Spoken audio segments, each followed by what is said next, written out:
me. My name is Miss Lizzie. I don't ever smoke the dizzy, but we can always share some disease. It's just a cup in time. This song doesn't have to run. Life's all of us, not every moment we can be feeling fine.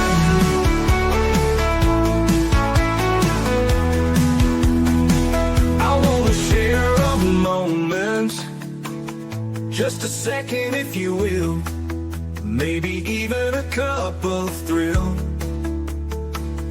We could share this performance. It's tea time, come sit with me.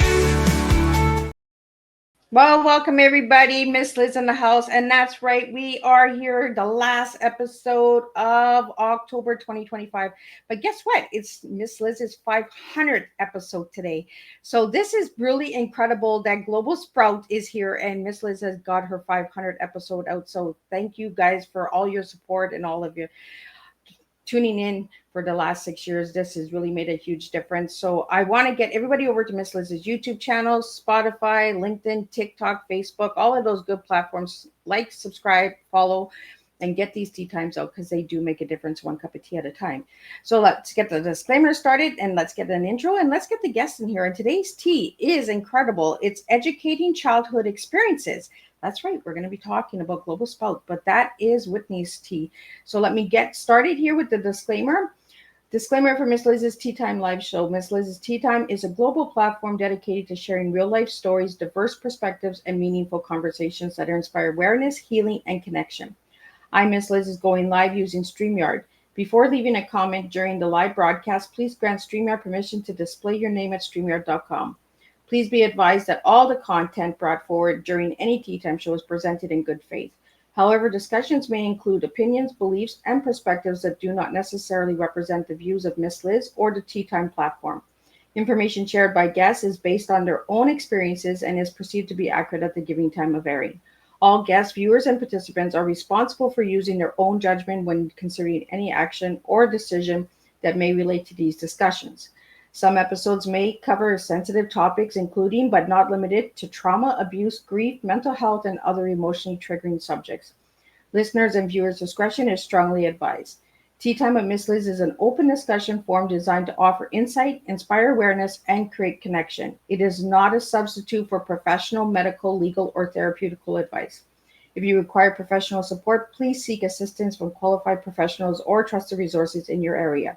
If you have any questions regarding this disclaimer or the content of this discussion, you are welcome to contact me, aka Miss Liz, directly at my email at bookingmissliz@gmail.com or visit my link tree at Miss Liz's Tea Time. By choosing to participate in, comment on, or view these live shows, you acknowledge and accept this disclaimer. Your participation is entirely voluntary. I, Miss Liz, welcomes you to join the conversation with an open heart, and if at any time you feel this platform is not right for you, I respect those wishes and decision and welcome you back whenever you are ready. Tea Time with Miss Liz is serving truth and awareness one cup at a time. And let me give you a little bit on my guest.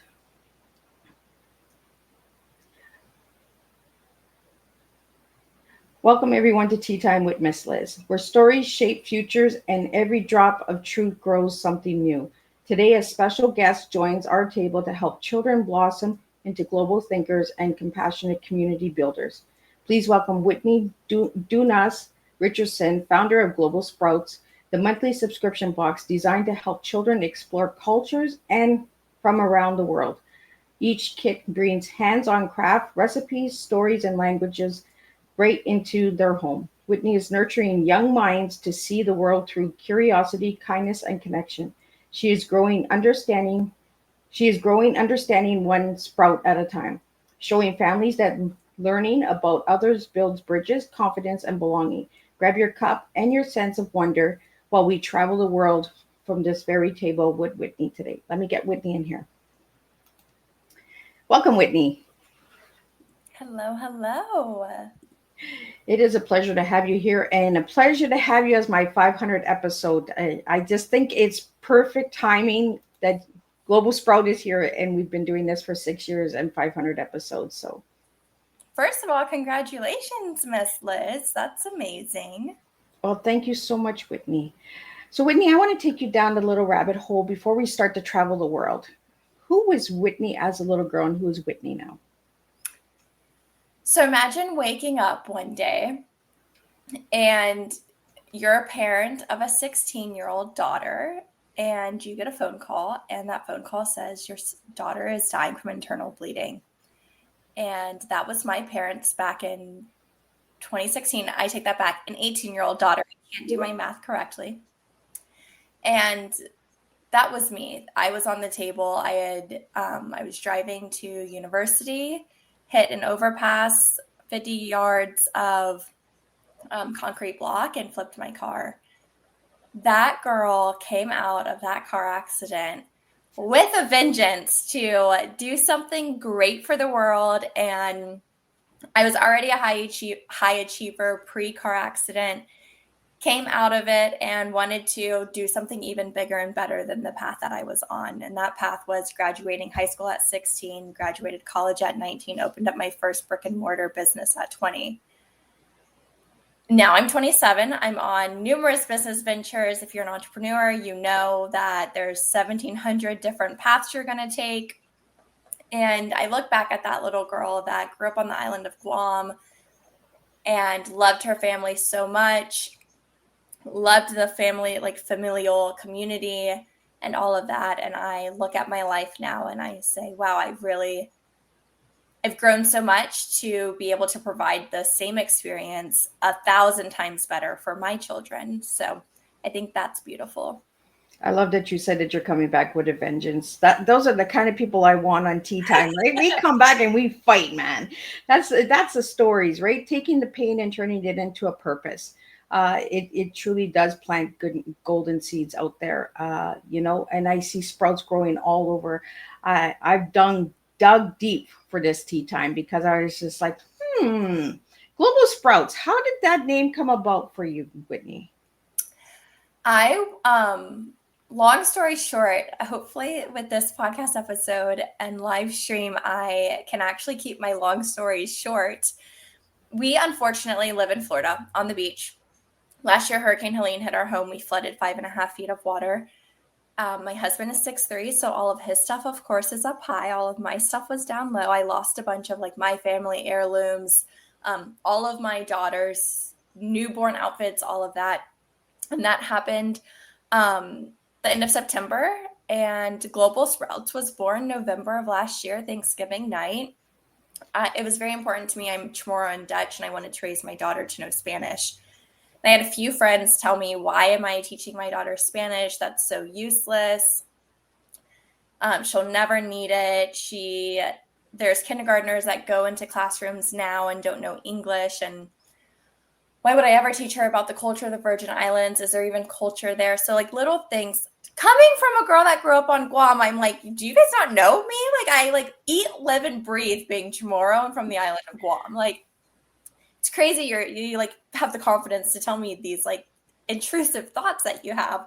But long story short, it was the night of Thanksgiving, and I said, you know what? I've had two people that I'm pretty close with look me in the face and say that this isn't worth it or it's not worth my time. And at that moment, I said, wow, like there's something really, we're not being raised in the States to understand other people and where they're from. And it's up to me to raise the next generation to not be assholes. So I went out, I tried to search for something that talked about the people of the culture. Very important. There's competition out there that talk about the geography. Quite frankly, I can use ChatGPT or AI or YouTube or a map on a wall to find out where another country is. There wasn't a product that told me, okay, go to France, go to Paris. This is what Parisians wear. This is what Parisians eat. This is how they play. It was always go to Paris, see the Eiffel Tower. I've been there, done that, traveled the world, been to over 36. And what's so special about the tower?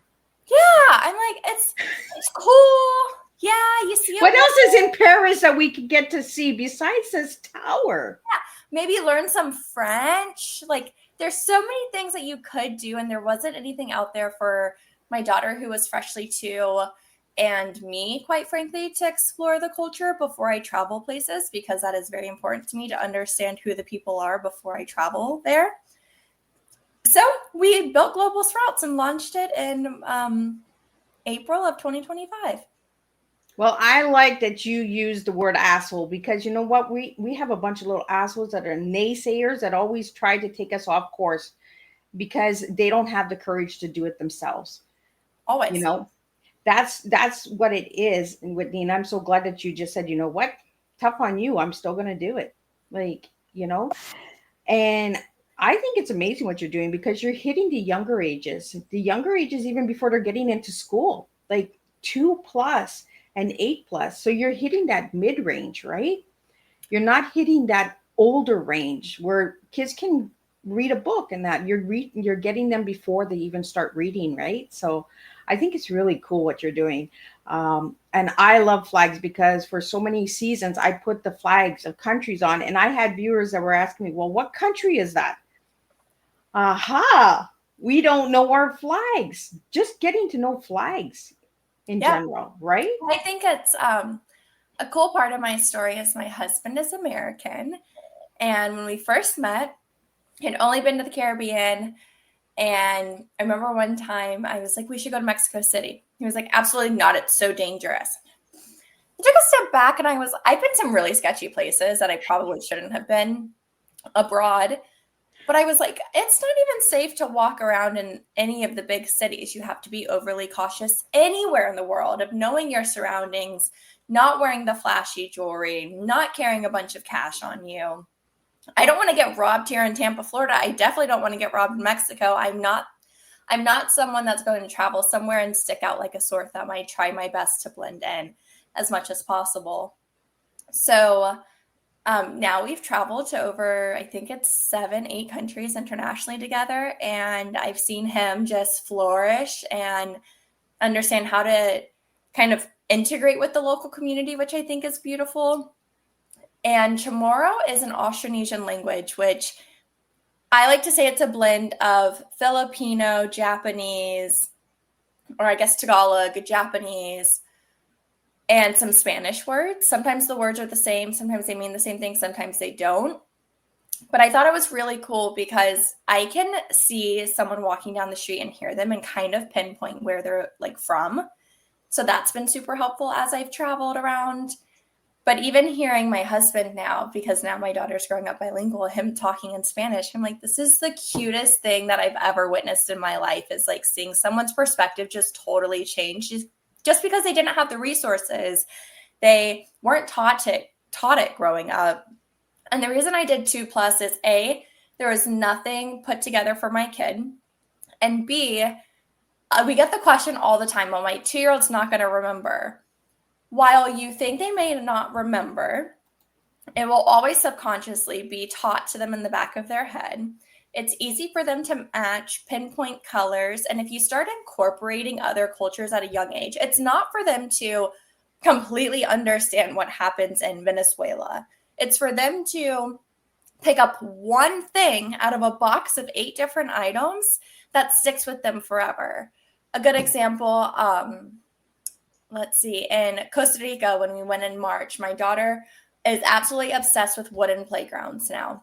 We had a wooden playground down the hill from where we stayed, played there every morning with the local kids. And if there was anything she took, I was like, I want her to just feel the pura vida, right? And now it's funny because she sees a wooden playground and she immediately, I'm assuming, goes back to that moment, but wants to stop at the wooden playgrounds, always over the plastic playgrounds.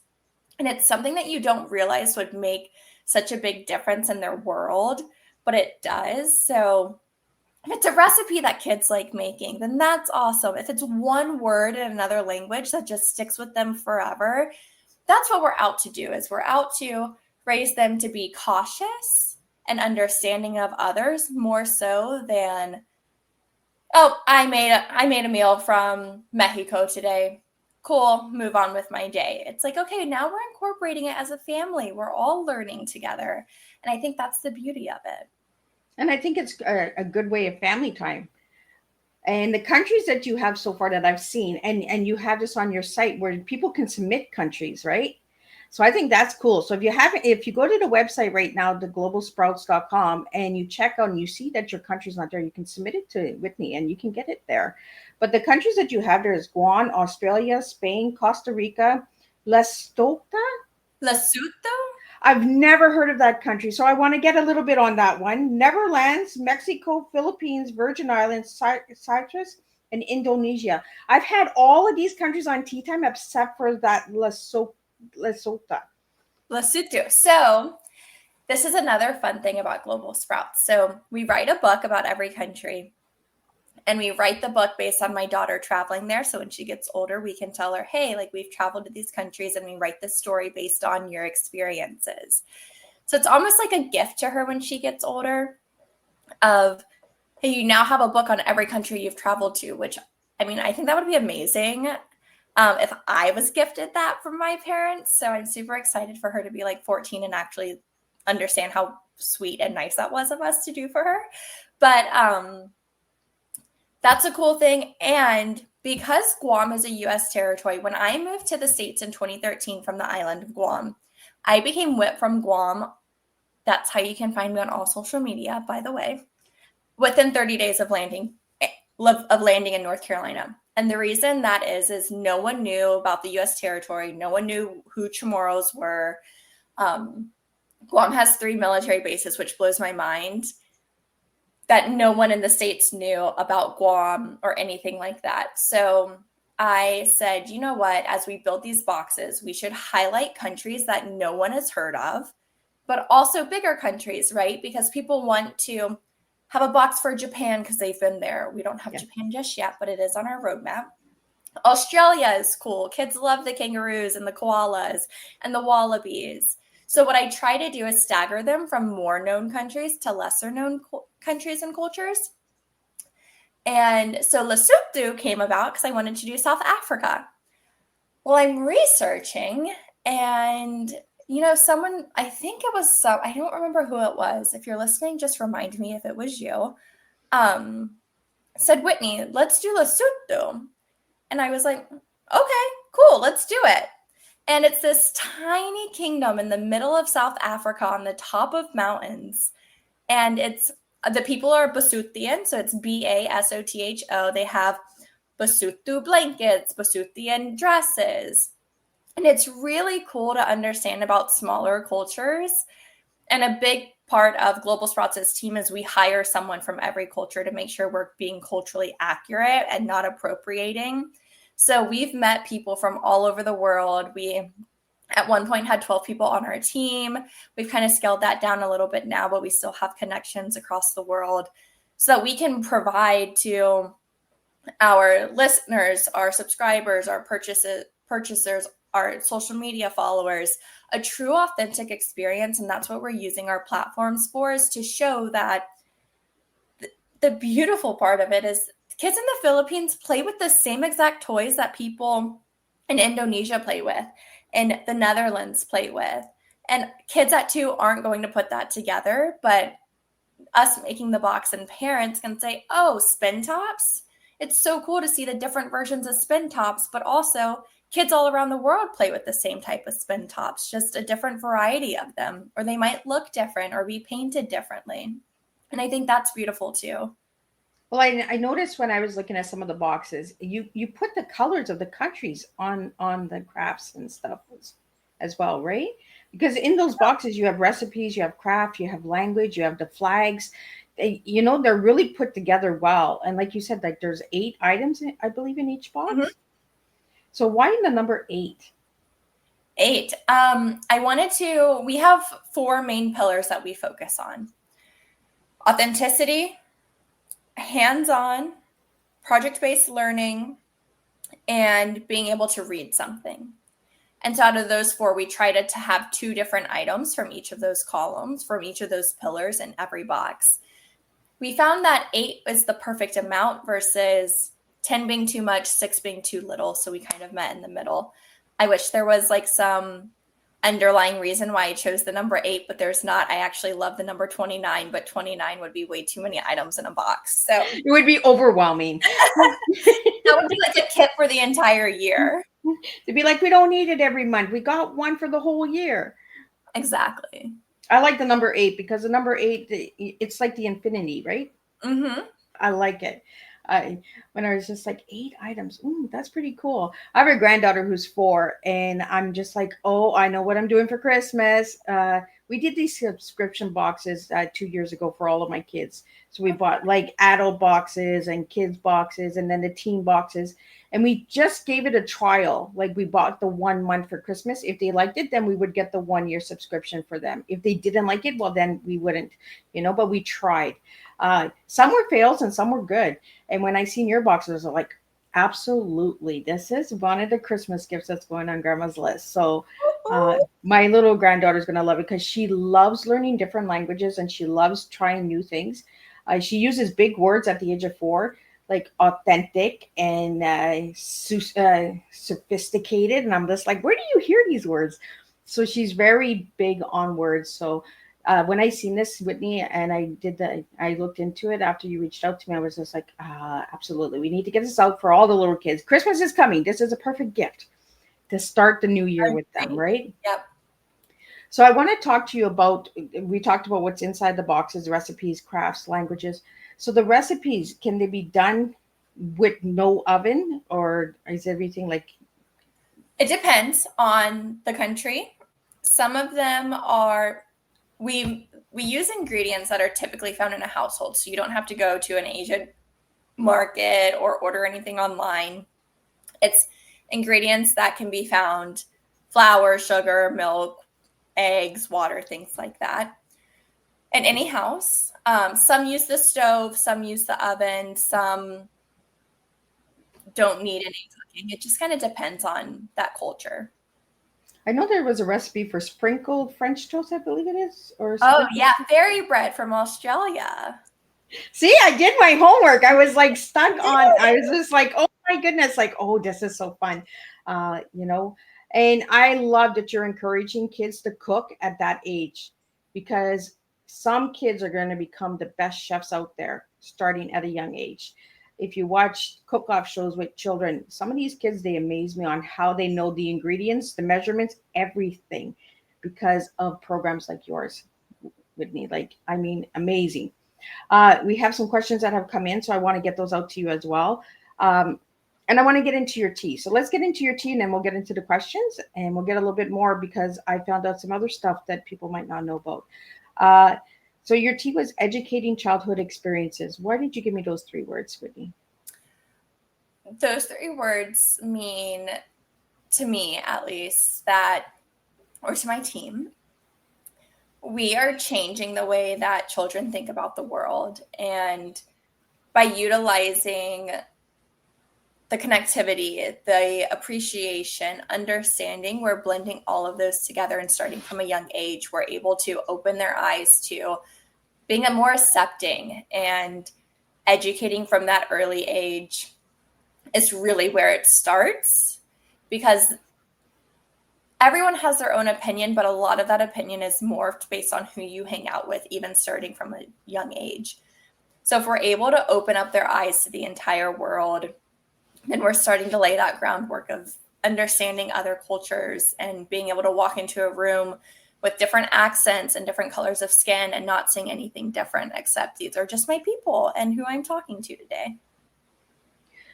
So Whitney, I want to get into the first question that came in, and it's, how did your own culture, background, and life experiences shape your passion for storytelling and cross-culture connection? That's a great one. It shaped it because I came from a tiny island with not the same access that people in the States have. Milk, eggs, gas, all very expensive when you're on a tiny island in the middle of the Pacific Ocean, that everything has to get imported in. And my days after school, I was actually sharing with my American neighbor the other day, I went to a school on top of a hill, and we had a bus system that I think we got out at like 2:00, and the late bus took us home at 5:30.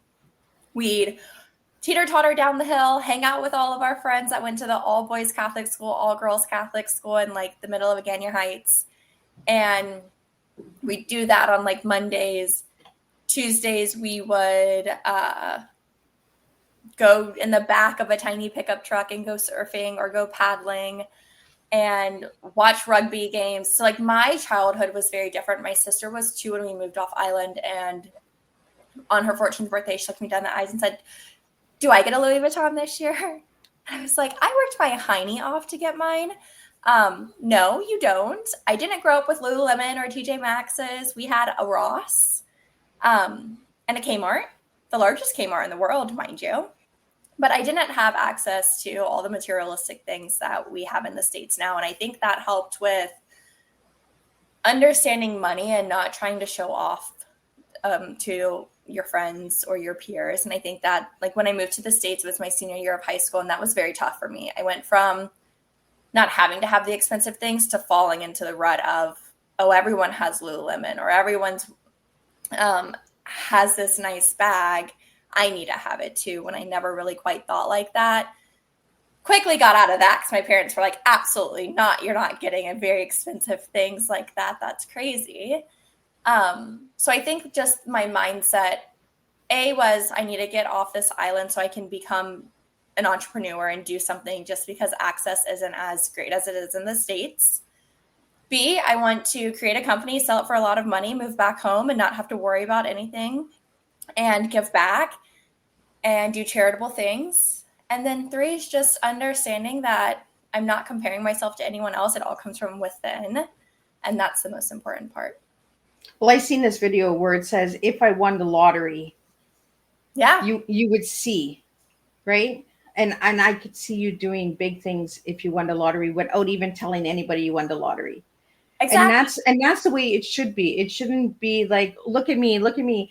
Just do it, and then it'll find the right people, right? It'll find the right target audience for that, you Well, know? Miss Liz, I was thinking today, actually, we moved to Florida, and across the street from us, we have a family that has a daughter that's 2 years older than our daughter. And they're the best of friends. And I was sitting on the couch right before this, and I was like, I really won the lottery with just having a great team and support system around me, monetary wise or not. And I think that's important to note as well, is we're doing this and doing it correctly with our community, and that's really winning the lottery. It's less monetarily. I can give back in other ways. So it's really sweet to be in that place in my life right now. Whitney, I love the way you think, because you know what? We won the lottery already by just sitting here and having this tea. We're opening doors and opportunities for the young children, and that's what we should be doing, is focusing on the children. They're the next generation. There's enough out there. I'm not knocking down teenagers or adults or young. But the young kids, we got to start with the young ones. Get them to understand that they can cook, they can read, they can try things, and color with the crafts. Like, what kind of crafts are in the boxes? We have anywhere from painting to coloring to building. The Guam box is super cool. So the ancient wooden boats on Guam are called proas. So we include a proa in the box, and the kids can put it together, and then it'll float, and they can paint it and really see how a wooden boat comes to life. Oh my goodness. Like a perfect Christmas gift for all of my listeners out there that have little ones, especially the grandmas out there and grandpas that are listening to Tea Time. You guys know who you are. You're on babyboomer.org. Miss Liz knows where her partners are. My partners are on that platform. And this is perfect time to get this out, and perfect time to have you on Tea Time, because Christmas shopping has begun, right? So we have some more questions here that I want to get out to you. What role can parents help play in helping their children become bridge builders between cultures? Finding the resources. I know a big part of why we're here is the resources we're lacking for the lesser known cultures. So Lesotho, Guam, Indonesia was pretty hard to come by, authentic Filipino resources, but finding where you can incorporate just one thing. Everyone can use AI nowadays. It's pretty freaking simple. Ask ChatGPT or whatever AI you use, how can I incorporate something from X culture in my day-to-day life? Easy. How can there's so many organizations. When I moved to St. Pete, Tampa Bay area, there's an international festival every year that's held in Pinellas Park, which I never saw advertising for, mind you, but someone told me about it. And it was the coolest thing ever. And if we're doing it, then I know other places are as well. And when I went to that festival, come to find out there's little pockets of people from other countries that have established a little like Filipino community and a little Spanish community, Hispanic community, CHamoru community. So just finding them and saying, hey, I want to learn more about where you're from. And I want my kid to understand more about Irish culture or Samoan culture. And they're so welcoming. It's just putting yourself out there and being like, hey, I know nothing about your culture, but I want to know something. And that means so much to people from other places. If anyone comes up to me and says, I want to learn more about Guam, what can you tell me? 700,000 things I can tell you. And I can tell you one thing that you're going to walk away with out of 20. I don't expect it to stick immediately. So keep going back out there, keep putting yourself out there, keep asking chat how to incorporate things. And I think that's how we bridge the gap is as parents, we have to teach ourselves because we were never taught it. And then we can relay that information to the next generation of children. Yeah. Well, ChatGPT, I argue with that thing. That's like my second husband. I'm just like, let's get the good stuff out. Like, I don't want all the garbage. I don't want all of the, well, we can do this. Everyone can do this. Give me something different. Dig deeper. Like, I'm like almost ready to tear it apart. Like, I'm like, you need to reboot yourself. You need to turn yourself off. Like, where you're not understanding. But I think it helps in a way, but we have to understand that ChatGPT or any AI program out there, and all my AI programmers out there understand where Miss Liz is coming with this. We have to question it. We cannot just take it for what it is. It might give us information, but you have to really pay attention and don't just use it. Edit. Dig deeper in yourself as well. Why is it giving you this information? And one of my biggest pet peeves, Whitney, and you mentioned it, was resources. We do not know about events. Event planners need to market better because there's so many different events out there that are culture based that are not being promoted enough. They just assume the community knows. They just assume that country knows. You don't know, like you moved to the United States and you didn't know about the events unless you went around and asked, right? And that's one of the things I like to do with Teatime is I like to get the awareness out there. So all of my listeners know this. This is one of Miss Liz's biggest pet peeves. We need to do better marketing for events, especially culture events, so that we can get to know other people as well, not just our countries. And that's why I serve globally, because I don't want to just serve Canada. I want to serve around the world. I want to get to know people from around the globe. What do you like? How do you serve? And that's kind of what your boxes are all about, is getting to know the different countries. I know you're really passionate about Guam because that's where you come from. That's your home, right? What is the second country that has your heart? From everywhere I've traveled, I'm a little bit biased because I'm Dutch too. So the Netherlands easily. I was very close with my Oma. I'd say traveling though, the Czech Republic, I am absolutely obsessed with the Czech. And Prague is my hands down favorite place. I will go back there 700 million times before I die. It is so colorful and the people were so nice. It was so much fun. I love that place. Definitely Guam, then the Netherlands, and then traveling to the Czech Republic. I love that you have an Oma, because Oma is what got me started with Teatime. Oh, that's at the age of 4. This tea started at the age of 4. So the virtual world only started in 2019. But I mean, my Oma is what got me started with tea. And she started with words. She gave me a cup of tea and gave me words. And when I was little, I didn't understand the words. Like the little ones won't understand, but they'll remember as they get older. Well, I remember these words. I remember this color. I remember this recipe. We remember things when we start young. And that's what I like about these boxes. I also found out that you have ambassadors. Do you want to tell us a little bit about the culture ambassadors? Yeah, they're amazing. I mentioned them a little bit earlier of when I grew my team, and they're very important to me. I love them with all of my heart. They are so sweet. Every morning, weekend, Monday specifically, we talk about, hey, what'd you do over the weekend? And they send us videos of what their country looks like. Maybe it's how they cooked breakfast. Maybe it's their playground. It's really eye-opening living in the States, seeing how other countries are, especially third world countries that we're partnering with. It's a nice breath of fresh air too, to say like, hey, like we're all doing the same things. Some kids are happier than others, but we are all living our lives to the best that we can.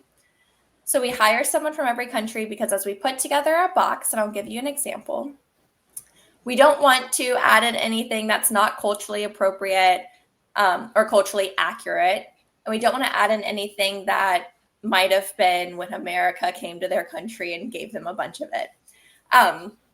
For an example, we were doing the Philippines box, and in the Philippines box, I was going to add in jackstones, which are like the jacks and then a ball that you throw to them. And our Filipina cultural ambassador said, nope, America brought those over during the war. And I was like, okay, so we can't add in those. So we did clackers instead. This is the first time that I had the thought of, oh, toys are the same around the world. So clackers are an easy Filipino toy. It's two balls on the end and they clack, and you go like this and the balls clack, and then they can go up and down. It's called lado in Tagalog, but in the States they're called clackers, and clackers have been around here for forever too. And we were like, oh, it's so cool that in the Philippines, lado is their toy. In the States, clackers are our toy. It's the same toy. There's just different names for it. And we were like, it's so cool to see that toys are being used across different countries and cultures in the same way, but called differently. And they each think it's authentic to their culture, which is beautiful. But had we not have had a Filipina on our team to say, hey, that really was brought over during war, that's probably not the best accurate representation of our culture and toys, I would have never known that. I've been to the Philippines 6 times and have always seen them there. So I would have never thought twice about if they were authentic or not. So that's why it's important to have cultural ambassadors. Every box that they work on, we actually just sent our Philippines box to 2 Filipinas that we have on our team, so they can see the result of their country. And if they want another country, they're more than welcome to ask us to send them that box as well. If they have kids, we'd more than likely gladly send it. And they're really a big part of our team. It's so cool. I get goosebumps. I will lay in bed at nighttime if they're sending videos back and forth and watch kids on playgrounds swinging and having fun and speaking in their native language and tongue. And it just makes me so happy. I'm like, look, my daughter, I'm like, look at how these kids are, like, look at this Filipina and Filipino, and look at this Venezuelan kid, and look at that playground that they're playing on. And so being able to share that with my family and our team, being able to experience that makes me very happy. I like that the kids are learning different languages, So and on the playground talking all these different languages, and then you have somebody looking over and saying, I wonder what country that is. It opens conversation, right? And I like deep educational conversation. So, and if the little kids start hearing different languages and they go up and say, like, what's your language? Instead of bullying them and saying, like, I don't understand your language, like, go away. English. Yeah. Yeah.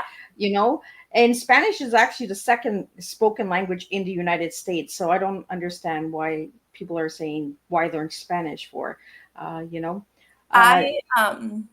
read a Facebook post the other day, and it was a woman that was bilingual at a concert, and a Spanish mom and a Spanish daughter. And the Spanish mom said in Spanish, you need to talk in English. And so the daughter said, well, why, mom? And the mom said, well, we're in America, we have to speak English. And the woman replied back in Spanish and said, no, keep speaking Spanish. I'm fine. It's a beautiful language. The American woman said that. And the mom was so happy and went from being anxious to being like free again. And that's how we should feel. It shouldn't be, don't speak your native tongue. It should be, who cares? It doesn't matter. Like, English is English. It will always be here. I think it's important if someone comes to the States and wants to learn English, for them to be around English for sure. Same with me. When I know a lot of Spanish vocabulary, my sentences aren't that great. And so in order for my sentences to get better, I need to go to a Spanish-speaking country and indulge in the culture, like really put myself there and only speak Spanish. And that's probably one of the only ways that I will kind of fix my vocabulary and sentence structure. So I think there's a time and place for being only English speaking versus just letting, when we're in public and we're talking to our family and friends, there's no reason why you shouldn't be able to speak your native language. I'm not talking to my neighbor, like to the random person beside me. I'm talking to my kid.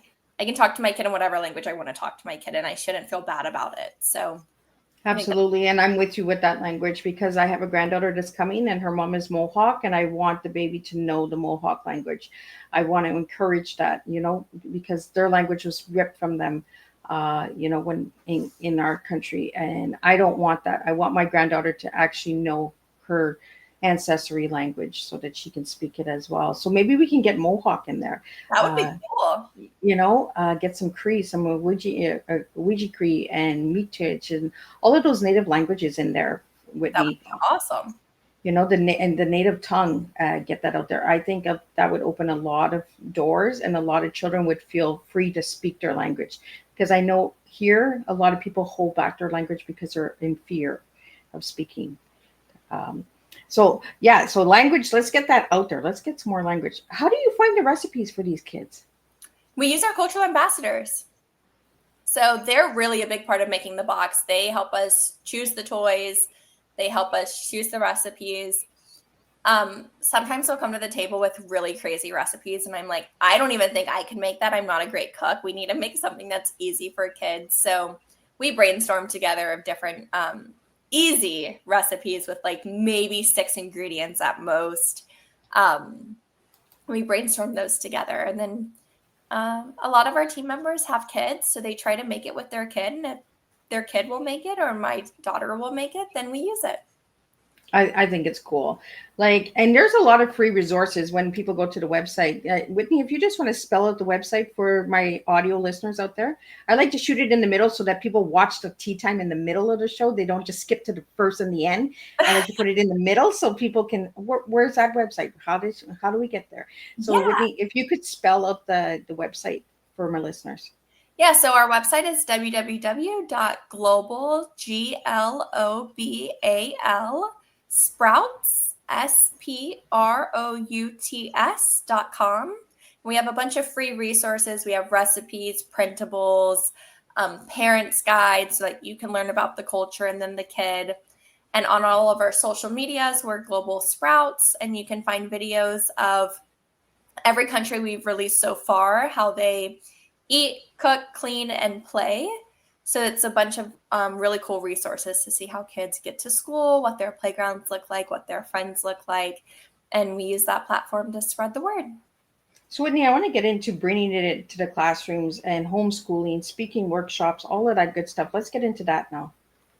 Yeah, so we, a big focus of ours is homeschool families, to provide them resources.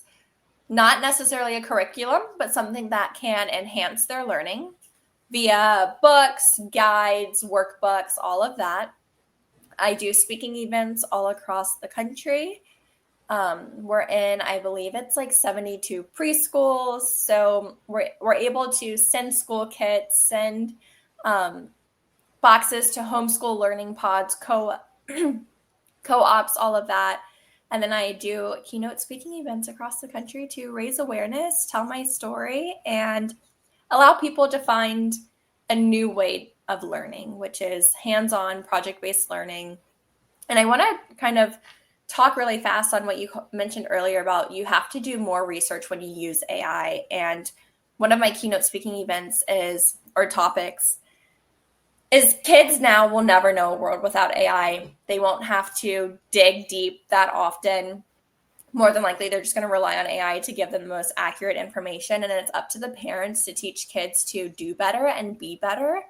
And the way that we do that is by critical thinking and problem solving. You have to have those skills. So all of our boxes come with a homeschool or a resource guide, lesson plans that's focused on project-based learning. So you ask your kids those 4 questions is you determine what you want to talk about, then you research it, then you build it, and then you reflect on it. So having those 4 steps in project-based learning is really what kids need nowadays. And that's what we're out to do. I love that word reflect, because that was one of the words my Oma gave me at the age of 4.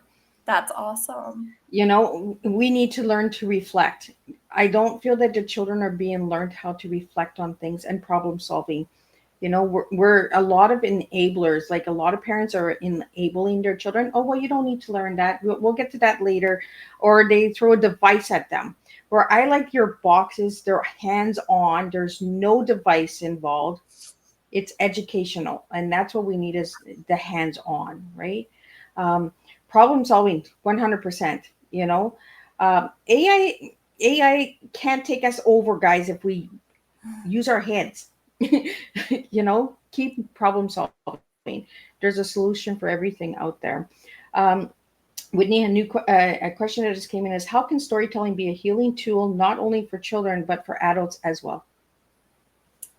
Oh, I mean, I think it's talking to all of our inner child, right? It's what do we need to change based. I think the like new word right now is childhood trauma, right? It's like everyone has childhood trauma. How do we work through it? And I did it in quotes because I think it might be a little bit overused now and everyone's falling into it as their excuse for things instead of being understanding like, hey, we missed a huge gap in our generation to no fault of anyone's. We just weren't prepared or we didn't understand. And so now being able to sit down and say, okay, this is kind of what's going on. This is what's going to happen. Really using these stories to rewrite that and change it for the next generation, I think is powerful and impactful. I think so, you know, and I'm with you with that. Childhood trauma is not a lot. It doesn't give you permission to have bad attitude. Oh, yeah. You know, it doesn't give you permission to be an asshole either. Right. And I like that you keep saying that, Whitney, because you know what? There are a bunch of little assholes out there because they use this, they play on this, the childhood trauma. Yes, we all have a story, and yes, we've all been through stuff, including myself, but that doesn't give you the right to be a little asshole. No, it doesn't. And it should make you feel empowered to not be like that. Like, look at the world around us. I did a presentation for Global Sprouts before we had even launched. And what I found was I was in a room filled with older white men talking about my business. And one gentleman said, "You're not convincing me that this box is worth $50. I was like, okay, let me brainstorm a little bit more about how I can convince you. One woman spoke up and she said, "He's not your target market. Don't worry about it, honey." You're right. I did some ads. A bunch of the people that were negatively commenting were also older white gentlemen. And then I had one guy in the side of the room stand up and said, "Dude, have you looked around the room recently? There's no diversity here. This is the issue. And this is what she's solving for. So that in 20 years from now, when her kid walks into the room for a business presentation, it's not old white men." And I was like, you know what? That's the type of energy we need. He noticed the room, said, this isn't what it should look like, and said, we need to solve for this, not say, oh, nothing needs to change. I didn't do anything wrong in my life. And so just having that one little click of information, I think, makes the world a difference. Well, I think it goes into the question that came in is, if empathy were a color, what would it be and why? Empathy is something we all need to learn. So, Whitney, if it was for you, what color would it be and why? Blue, because it's vast and deep, and we need to understand it across the entire world. I like it. And water. Water brings us all together. Yep. Water's You our know, our connection. right? We all got to get on the boat and roll it one time in our Exactly. life, right? We either sink or we carry on to the next island and we get to the new countries. So, Whitney, I want to get out there a little bit. Is your favorite children's story growing up that you would like to put into this box maybe one day? Hmm. Huh.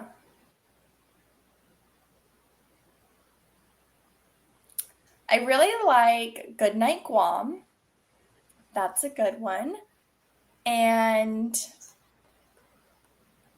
I don't know. I like to write my own stories. I think writing a story about my daughter would be better than any of the stories. We were singing a nursery rhyme or a lullaby. I don't know, one of the like older songs. And our friend was like, "You can't sing that anymore. That's not culturally accurate. Really bad song."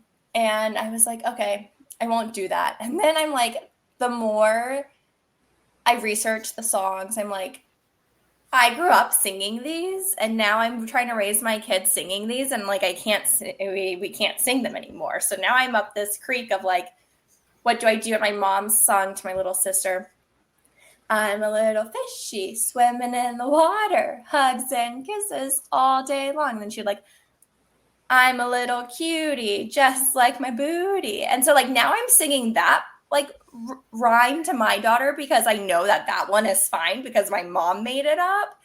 And so I think writing a story based on like my childhood and making that a cool everlasting story, or my daughter's childhood, would be really cool.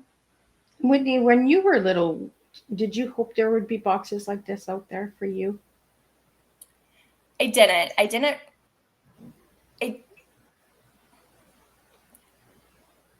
I didn't because I loved going to the beach and that's all my world consumed of. I never wanted to leave the island of Guam. The reason I left my senior year was because my mom told me we were going to the Outer Banks of North Carolina and we were going to the beach and it would be fine. Guam has really clear water and great coral reefs. And if you know anything about the Outer Banks of North Carolina, it is not crystal clear water and there's not beautiful coral reefs. I remember walking out to the beach for the first time and being like, "You want me to get in that water? That water's brown. I can't see what's in that water." She was like, "Whitney, don't be a drama queen." Ended up loving it. I did love North Carolina. But I totally felt like I got gypped. I was like, this is not Guam. And so I do remember, though, very, very clearly that when I was 7, we would drive by parcels, like brick and mortar stores that were for rent. I would ask my mom every time we drove by one. I was like, "We should rent that out and have a business. We should rent that out and have a business." And it continued and continued. When I was in high school, I would buy horses and flip them for profit. I was always doing something entrepreneurial. And my sister has the same thing. Every summer she comes to live with me in Florida. The first summer she was here, she started walking dogs and made, I think, like $2,000. The second summer, she made bracelets. I think she made like $3,500. Last summer, what did she do last summer? She babysat my daughter, for sure. So she made good money doing that. And so it's really cool to see the entrepreneurial spirit that lives within us. Both of my parents aren't entrepreneurs. They were both in the military. So seeing that is super cool. So I assumed that I would do something. I loved Guam. I wanted to share my culture with the world, but I didn't quite know that having a kid and not having access to resources would build the boxes. So I'm very grateful for that. Well, I'm grateful that you put these boxes together. And for all the young entrepreneurs out there, what message would you have for them, Whitney? Do not be scared to make a decision. Indecisive people are the reason that things don't get done. And I'm going to give you a great example, Miss Liz, because it blows my mind that women do this to themselves. And I think it's because I just don't care about making a decision that much. When we go to the nail salon, they give us 30 different shades of blue. I go in there and I'm like, this is the blue I want. They're like, "Are you sure?" And I'm like, "I don't care. I'm going to come back in 4 weeks and change it, or 2 weeks." I don't get my nails done that often, but when I was, And I would, or if I don't like it, I'll go home and take it off. It'll be okay. Like, or just go back in and get a new color, or ask them when they're painting my nails to change it.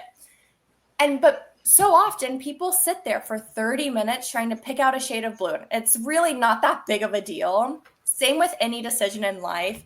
It's really not that big of a deal unless it's like life or death, right? So I think to anyone out there in any stage of their life, any career path they're on, is just make the decision. If you make a mistake, you can change it and fix and make a new decision. That's what I think it is. It's just decide. It's fine. Right. We all make mistakes. Just try. And if you don't like it, then you can try again. Exactly. Right? I hear so many people saying, well, I want to do this and I want to do this. Just do it. If it works, it works. If it failed, it failed. At least you tried, right? Just make a choice. Like the energy that is wasted on just words of saying, I want to do, that you could have done it by then. Right? You could have been 10 projects ahead of yourself. Just do it. I'm so glad that you're sitting here at this table and telling all my young listeners out there, because we have to encourage kids to stop being afraid. Just try. And I love that you gave that example with the nail polish, because it is true. Like, we waste so much time just picking a color and picking a flavor or picking a food, or you go to a restaurant. I don't know what I want to eat. But you already knew what you wanted to eat before you got here, because it was already in your mind. Oh, I want a burger, or I want a fry, or you know what I mean? You already knew. But you get the menu and then there's too much to choose from. And then you're just like, oh, I don't know. Right? Yeah. Too many options. Very true. And it's funny. I was reading The Diary of a CEO, the book, the other day. And in it, I was thinking like, oh, does Global Sprouts need 3 different options to choose from? Like a mini box, a box, then like a premium box? Because that's what consumers want, is they want to be oversaturated with ideas and options so that they can pick the best one. Ultimately, it's just tricking them into picking the normal box anyways, just a marketing play. But we're accustomed to having 17 different options now. That makes us spiral out of control. And it's taken me a while to get there, but I just walk into 1,700 options and I just put my finger down and that's what I roll with.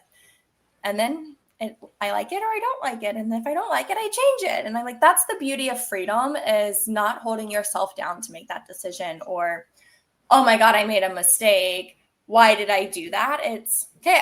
I made a choice, not a mistake. I made a choice and I don't like that choice. Now I'm going to fix it.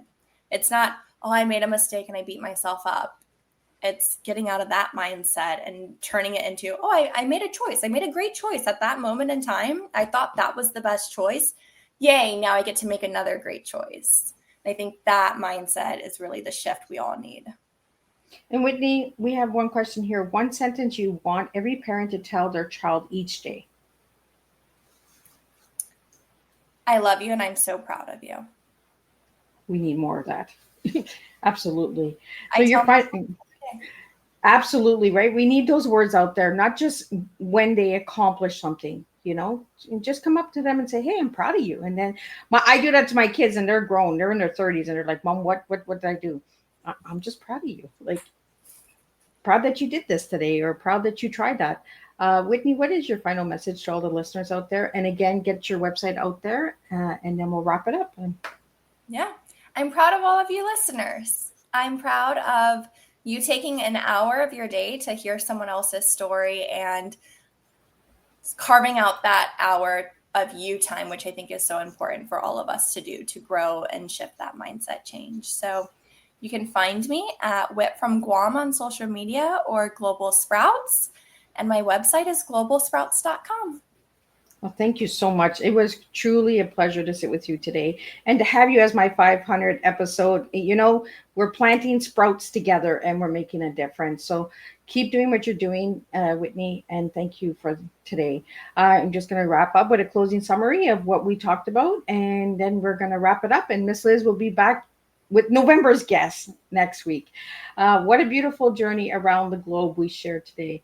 Whitney, thank you for teaching us that children grow stronger when they grow outwards, learning about different cultures, voices, and ways of life. Global Sprout is more than just a subscription box. It is a doorway into curiosity, a garden of learning, a celebration of the world's diversity, placed right into small hands with big dreams. Tonight, this afternoon, we leave with a reminder that every child deserves to see themselves in the story of humanity while honoring the stories of others. When we raise kinder, more aware children, we grow a kinder, more aware world. Until we meet again at this table, keep nurturing connection, keep celebrating culture, and keep planting seeds of global love one little sprout at a time. And I'll see everybody next week, same time, same place, and we'll do this all over again.